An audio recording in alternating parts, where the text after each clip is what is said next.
ایک کسی نے پوچھا کہ لپسٹک میں، بہن نے پوچھا کہ لپسٹک میں نماز ہو سکتی ہے کہ نہیں؟ اگر دیکھیں آپ نے پہلے وضو کر لیا ہے پھر لپسٹک لگائی ہے تو بالکل نماز ہو جائے گی۔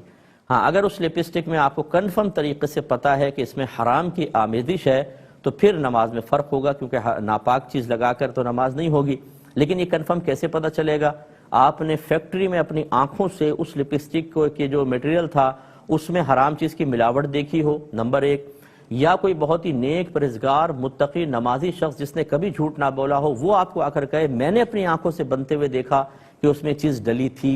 تب ہوگا۔ یا تیسرا کہ آپ نے ایسے کوئی آپ کے پاس چیز ہے کہ آپ نے وہ چیز اس پہ لگائی اور ناپاک چیز علیحدہ ہو گئی، کوئی ٹیسٹ وغیرہ آپ نے کیا، تب یہ ہوگا۔ اس کے علاوہ یاد رکھیں صرف یہ کہ یار سنا ہے کہ سور کی چربی ہوتی ہے، کسی نے کہا تھا اس میں ناپاک ملتا ہے،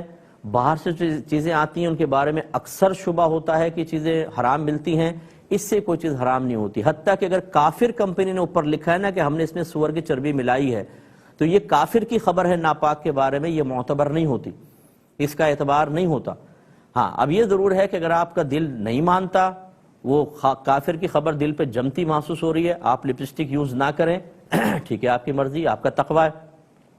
لیکن آپ اس کے حرام ہونے کا فتویٰ نہیں دے سکتے، کیونکہ حرام یا ناپاک کے سلسلے میں کافر کی خبر معتبر ہی نہیں ہے۔ لہذا اگر کوئی سسٹر کہتی ہیں کہ میں چاہے کمپنی نے لکھا میں اس خبر کا اعتبار نہیں کرتی، لپسٹک یوز کرتی ہے، اس کے لیے بالکل طیب اور حلال ہے، اس پہ کوئی حرام کا فتویٰ نہیں دے سکتا ہے۔ تو یہ تھوڑا سا یہ شرعی اصول ہوتے ہیں جو ہم سیکھتے نہیں ہیں، ہم اپنے کچھ اصول بنا کر اور اپنے آپ کو متقی سمجھ رہے ہوتے ہیں، اور ہم جیسے علماء جو اصول کی روشنی میں آپ کو مسئلہ بتا رہے ہیں انہیں سمجھتے ہیں ان میں تقوی کوئی ہوگا تبھی تو ایسے بات بیان کر رہے ہیں۔ تو بھائی یہ تقوی ہر جگہ نہیں چلتا ہے، میرے پاس ٹائم یہاں پہ ہوتا نہیں، ورنہ میں تقوی کی 50 چیزیں آپ کو ذکر کر دوں کہ زندگی گزارنا مشکل ہو جائے گا اگر آپ صرف تقوی کے پیچھے چلیں گے۔ جو علماء نے فتویٰ بیان کیا، یہ جو کچھ میں نے ابھی بیان کیا، یہ آقا نعمت امام اہل سنت اعلیٰ حضرت شاہ احمد رضا خان صاحب رحمۃ اللہ علیہ نے فتاوی رضویہ میں اصول وضع فرمائے، مرتب کیے ہیں، بڑی کتابوں میں سے نکال کر ہم اپنے تخصص فی الفقہ میں پڑھاتے بھی ہیں۔ اس لیے یاد رکھیں چونکہ یہ لپسٹک کے اندر ناجائز کی آمیزش